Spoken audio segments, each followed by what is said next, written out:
നമ്മൾ അടവി എക്കോ ടൂറിസത്തിൻ്റെ ഭാഗമായിട്ടുള്ള കുട്ടവഞ്ചി സവാരിയിലാണ്. ഇവിടെ നമ്മളൊപ്പം ഉള്ളത് കുട്ടവഞ്ചി തുഴയുന്നത് ഈ നാട്ടുകാരനായ വിൽസൺ ചേട്ടനാണ്. ചേട്ടനെ കൊണ്ട് പരിചയപ്പെടാം. എൻ്റെ പേര് വിൽസൺ എന്നാണ്. ഈ ആറിൻ്റെ പേര് കല്ലാറാണ്. 12 വർഷമായി നമ്മളിത് തുടങ്ങിയിട്ട്. 1-ാമത്തെ ദിവസം തൊട്ട് ഞാനിവിടെ ജോലി ചെയ്യുന്നു. എങ്ങനെയുണ്ട് ഇവിടുത്തെ? കുഴപ്പമില്ല, ആളുകളൊക്കെ വരുന്നുണ്ട്. ഇതിന് അപകടമില്ല, വെള്ളം നല്ലതാണ്. കല്ലാറാണ് ഇത്, പമ്പേ ചേരുന്ന റിവറാണ് ഇത്, കല്ലാർ റിവറാണ്. വെള്ളം കുറവാണല്ലേ? വെള്ളം ഇപ്പം കുറവാണ്. ഏത് സീസണിലും നമുക്ക് കൊട്ടവഞ്ചി സവാരി ഇവിടെ ഉണ്ട്. മഴക്കാലത്ത് ഇവിടെ ആളുകൾ വരും, വേനൽക്കാലത്തും കൊട്ടവഞ്ചി സവാരി ഉണ്ട്. വേനൽക്കാലത്ത് നമ്മളൊരു തടയണ കെട്ടി വെള്ളം ഉയർത്തി നിർത്തി ഈ സവാരി നടക്കും. ഒരു ദിവസം എത്ര പേരെ ഏകദേശം ഇവിടെ സന്ദർശിക്കാം? അവധി ദിവസങ്ങളിൽ കുറച്ച് ആൾ കൂടുതൽ വരും. തിങ്കൾ തൊട്ട് വെള്ളി വരെയുള്ള ദിവസങ്ങൾ ആൾ കുറവാണ്. എന്നാലും അവധി ദിവസങ്ങളിൽ ആൾ പൊതുവെ കൂടുതലാണ്. എല്ലാ ദിവസവും ഇവിടെ ഓപ്പണാണ്. ദൂരസ്ഥലങ്ങളിൽ നിന്നൊക്കെ ദൂരസ്ഥലങ്ങളിൽ നിന്നൊക്കെ ആൾ വരാറുണ്ട്. നിങ്ങളുടെ എന്തെങ്കിലും അനുഭവങ്ങളുണ്ടോ? ആളുകൾ അത് എല്ലാവർക്കും ഇഷ്ടമാണ്. രാവിലെയും വൈകിട്ടുമാണ് യാത്ര കുറച്ച് നല്ലത്. കാണല്ലോ, ഉച്ചസമയച്ചിട്ട് വെയിലിന്റെ പ്രശ്നമുണ്ട്. പിന്നെ മഴക്കാലത്ത് മഴ നനഞ്ഞു പോകാനും ആളുകൾ. അതുപോലെ എല്ലാ ആനിമൽസും ഉള്ള കാടാണ്. ആനയും പന്നിയും മ്ലാവും കാട്ടുപോത്തും ഒക്കെ ഉണ്ട്. പകൽ സമയം നമുക്കൊന്നിനെയും കാണാൻ പറ്റും. രാത്രിയിലൊക്കെ വന്ന് വെള്ളം കുടിച്ചിട്ടൊക്കെ പോകും. നമുക്ക് ചോദ്യത്തിൽ കിടക്കാം. ഓക്കെ, ആയിക്കോട്ടെ. ഒരു കുസൃതി ചോദ്യം വിൽസൺ ചേട്ടന് ചോദിക്കുകയാണ്. നമുക്ക് അതിന്റെ ഉത്തരം പറയാൻ പറ്റുമെന്ന് നോക്കാം. ഓക്കെ, ചോദ്യം ഇതാണ്: ഗംഗ റിവർ ആണോ പോണ്ടാണോ? എൻ്റെ ചോദ്യങ്ങൾക്ക് ഉത്തരം ഹൈ ലെവലിൽ ചിന്തിക്കരുത്, കൊട്ടവഞ്ചിയുടെ ലെവലിലേ ചിന്തിക്കാൻ പാടുള്ളൂ. ഇതിൽ ജയവും തോൽവിയും ഇല്ല, യാത്രയുടെ ഒരു രസം മാത്രം.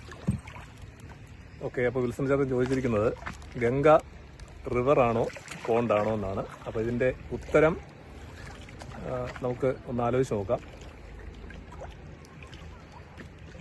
ഉത്തരം പറഞ്ഞേ, ഏതെങ്കിലും ഒന്ന് പറയാം. റിവർ അല്ലെങ്കിൽ പോണ്ട്? റിവർ. ഇവർ രണ്ടുപേരും റിവർ എന്നാണ് പറഞ്ഞേക്കുന്നത്. എല്ലാവരും റിവർ എന്നാണ് സാറേ പറയുന്നത്. പക്ഷേ മണിച്ചിത്രത്താഴിനകത്ത് സുരേഷ് ഗോപി പറയുന്നുണ്ട് ഗംഗ ഇപ്പം പോണ്ടാണ്. അതുകൊണ്ട് അതാണ് അതിന്റെ ആൻസർ. ഗംഗ ഇപ്പം പോണ്ട. അത് വളരെ രസകരമായിട്ടുള്ളൊരു ഉത്തരമാണല്ലേ? അപ്പൊ ഇതിന്റെ ഉത്തരം ഗംഗ ഇപ്പോൾ പോകണ്ട, അതായത് പോണ്ട് എന്നുള്ള രീതിയിലേക്ക് അതിനെ നമ്മൾ തമാശ രൂപത്തിലാണ് വിൽസൺ ചേട്ടൻ ഇവിടെ അവതരിപ്പിച്ചിട്ടുള്ളത്. അപ്പോൾ വളരെ വളരെ രസകരമായിട്ടുള്ളൊരു ചോദ്യം. നമ്മൾ ആദ്യമായിട്ട് കേൾക്കുകയാണ്. ഇത് പലരും കേട്ടിട്ടുണ്ടാകും, പക്ഷെ ഞങ്ങളിത് ആദ്യമായിട്ട് കേൾക്കുകയാണ്. അപ്പോൾ വിൽസൺ ചേട്ടന് പ്രത്യേക ഒരു നന്ദി. ഇതുപോലുള്ള മറ്റു ചോദ്യങ്ങൾ ഉണ്ട്. ഓക്കെ, അപ്പം നമ്മുടെ യാത്ര തുടരുകയാണ്. നമ്മൾ കല്ലാറിലൂടെ ഇങ്ങനെ യാത്ര തുടരുന്നു. കല്ലാറിൻ്റെ കരയിലൂടെ മരങ്ങൾ തിങ്ങി നിറഞ്ഞു നിൽക്കുന്ന ഈ ഏരിയയിലൂടെ, ഈ വെയിലത്ത് ചൂടൊക്കെ ഉണ്ടെങ്കിൽ പോലും ഈ മരത്തണലിലൂടെ നമ്മളിങ്ങനെ വളരെ കാറ്റൊക്കെ നല്ലതായിട്ട് അടിക്കുന്നുണ്ട്. വളരെ മനോഹരമായ യാത്രയാണ് ഈ കുട്ടവഞ്ചിയിലൂടെ. അതായത് ഒരു കുട്ടവഞ്ചിയിൽ നമുക്ക് പരമാവധി 4 പേർക്കാണ് യാത്ര ചെയ്യാൻ സാധിക്കുന്നത്. ഇവിടെ നമുക്ക് ടിക്കറ്റ് എടുത്ത് നമുക്ക് ഒരു പാസിന് 600 രൂപയാണ്. അപ്പോൾ 600 രൂപയ്ക്ക് 4 പേർക്ക് കുട്ടവഞ്ചിയിൽ സഞ്ചരിക്കാനുള്ള ഒരു അവസരമാണ് ഇവിടെ അടവിയിൽ ഒരുക്കിയിട്ടുള്ളത്. ഒരുപാട് ആളുകൾ പുറത്തുനിന്ന്, ദൂരെ സ്ഥലങ്ങളിൽ നിന്ന്, കേരളത്തിൻ്റെ മറ്റു പല ജില്ലകളിൽ നിന്നും കേരളത്തിന് പുറത്തു നിന്നുമൊക്കെ ഈ കുട്ടവഞ്ചി സവാരിക്കായിട്ട് ഇവിടെ എത്തിച്ചേരുന്നുണ്ട്.